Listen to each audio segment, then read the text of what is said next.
उत्तराजी के सामने पांचों पांडव खड़े, द्रौपदी जी सासू मां, कुंती बुआ, कुंती जी, लेकिन उत्तराजी किसी की शरण में नहीं गई कि हमें बचाओ, हमें बचाओ। द्रौपदी के ऊपर जब विपदा आई, सभा में दुशासन साड़ी खींचने लगा, तब द्रौपदी जी ने पहले पतियों की तरफ देखा, आप हमारी रक्षा करो, हम आपकी धर्म पत्नी हैं। लेकिन जब पतियों ने सिर नीचे कर दिया तो द्रौपदी जी ने सभा में बैठे लोगों की तरफ देखा, हमारी रक्षा करो, ये हमको हमारे वस्त्रों को खींच रहा है दुशासन। लेकिन सभासदों ने भी नीचे सिर कर लिया। तब द्रौपदी जी ने सोचा, न पति बचा रहे हैं न सभा के लोग बचा रहे हैं, अब हम स्वयं अपनी रक्षा करेंगे। तो साड़ी के पल्लू को लिया, दांतों के बीच में दबा लिया और दबा करके ऐसे जोर से पकड़ लिया। पर दुशासन के अंदर 10,000 हाथियों बराबर बल था, एक झटका मारा और खींच दिया साड़ी को। अंत तो गत्वा द्रौपदी जी समझ गई, अब तो गोविंद के अलावा हमारी कोई रक्षा नहीं कर सकता है। अंत में शरण में गई भगवान की और प्रार्थना की, हे मुरारी, हे माधव, हे कन्हैया, आपने सबकी लाज बचाई, आज एक अबला की लाज बचाओ, हम पर कृपा करो। और भगवान ने ऐसी लीला की, द्रौपदी की प्रार्थना पर इतने रीझ गए भगवान कि तुरंत भगवान स्वयं तो प्रकट नहीं भय, पर ठाकुर जी ने ऐसी लीला करी कि पूरी सभा आश्चर्यचकित रह गई, स्वयं दुशासन भी आश्चर्यचकित रह गया। ऐसी लीला करी भगवान ने, नारी बीच सारी है कि सारी बीच नारी है, नारी ही की सारी है कि सारी ही की नारी है, नारी में ही सारी है कि सारी में ही नारी है, नारी ही की नारी है कि सारी ही की सारी है।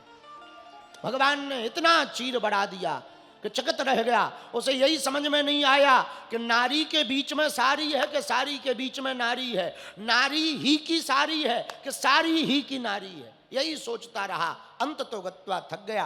पर द्रौपदी जी ने पहले पतियों की तरफ देखा, जगत की तरफ देखा, बाद में परमात्मा को पुकारा। उत्तराजी चतुर हैं, उन्होंने किसी की तरफ नहीं देखा, सीधा भगवान की शरण में गई। भगवान ने भी देर नहीं की। क्या बात है देवी, महाराज कोई हमारे गर्भ को नष्ट करना चाह रहा है, चिंता मत करो, अभी रक्षा करते हैं। भगवान आज तक गर्भ में नहीं गए, क्यों? भय प्रगट कृपाला दीन दयाला कौसल्या हितकारी, हर्षित महतारी मुनि मनहारी, अद्भुत रूप। भगवान कभी जन्म नहीं लेते, भगवान अवतार कर लेते हैं, प्रकट होते हैं। पर आज अपने भक्त की रक्षा के लिए भगवान ने एक लीला की। उत्तरा जी के गर्भ को बचाने के लिए अंगूठा बराबर रूप धारण किया और उत्तरा जी के गर्भ में प्रविष्ट हो गए। और पूरी दुनिया की एकमात्र देवी उत्तरा जी हैं, जिन्होंने अपनी कोख में भक्त और भगवान दोनों को रखा। हमारा भारत अद्भुत है, बहुत सी ऐसी माताएं हैं जिन्होंने अपनी कोख में भक्तों को पाला है, लेकिन उत्तरा देवी जी ऐसी हैं जिन्होंने भगवान को भी अपनी कोख में रखा। और पहले ऐसे परम भागवत परीक्षित जी हैं जिनको गर्भ में ही भगवान के दर्शन हो गए। जैसे ही जल रहे थे बाण की पीड़ा से, उसी समय भगवान अंगूठा बराबर रूप धारण करके पहुंच गए।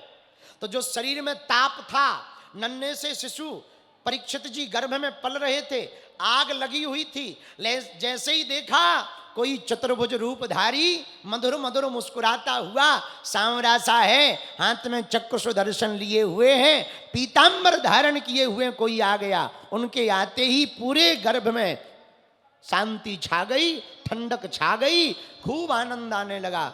परीक्षित जी आंख खोल खोल करके गर्भ में ही देखने लगे, वाह ये कौन है जिनके आते ही ताप मिट गया। जय हो जय हो जय हो जय हो। बताओ, एक भक्त मात्र ऐसे हैं जिनको गर्भ में ही भगवान के दर्शन हो गए। बोलो सीताराम, जोर से बोलो। भगवान बाहर निकल कर आए, देवी जी से पूछा सब बढ़िया है, खैर है, कुशल मंगल? हाँ महाराज आपकी बहुत कृपा है, अब तो सब ठीक है। अंत तो गत्वा भगवान चले गए, द्वारकापुरी वापस आए। इधर पांडवों की लीला पूर्ण हुई, पांडव भी चले गए सतोपंथ की तरफ स्वर्गारोहण श्रेणियों के तहत। कालांतर में उत्तराजी के गर्भ से जो बालक ने जन्म लिया, उन्हीं का नाम परम भागवत परीक्षित जी रखा गया। बोलो परीक्षित जी महाराज की।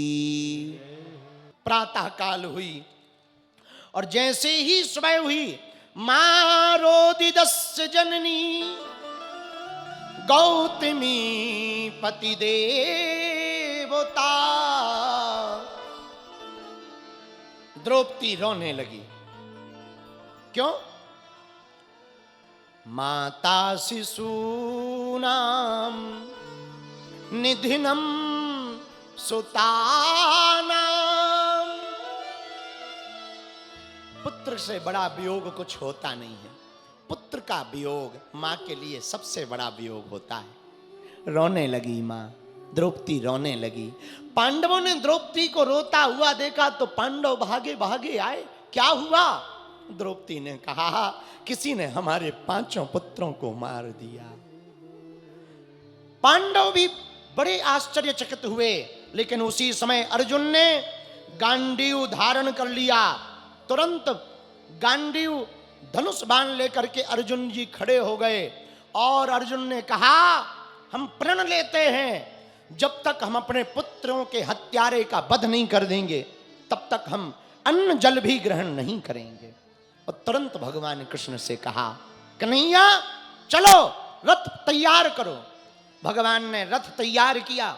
भगवान रथ चलाने लगे, पीछे अर्जुन बैठ गए। भगवान से पूछा, हे कन्हैया जरा दिव्य दृष्टि से देखो, हमारे बालकों को मारने वाला किस तरफ भाग के गया। जिस तरफ अश्वत्थामा भागा भागा गया था, हमारे गोविंद ने रथ उसी के पीछे लगा दिया। रथ को आता देखकर अश्वत्थामा ने ब्रह्मास्त्र का प्रयोग कर दिया। अर्जुन डर गए, अरे ब्रह्मास्त्र आ रहा। भगवान बोले, डरते क्यों हो, तुम्हारे पास भी तो ब्रह्मास्त्र है, काट दो, छोड़ दो। अर्जुन जी ने भी ब्रह्मास्त्र छोड़ दिया। दोनों ब्रह्मास्त्र टकरा गए। भगवान ने कहा, अर्जुन तुम अपना ब्रह्मास्त्र वापस बुलाओ। वापस बुला लिया। अश्वत्थामा को पकड़ लिया, मारने लगे। भगवान ने तो कहा, यही मार डालो। अर्जुन ने कहा, नहीं महाराज, यहां नहीं मारेंगे, द्रौपदी के सामने मारेंगे ताकि संतुष्टि मिले।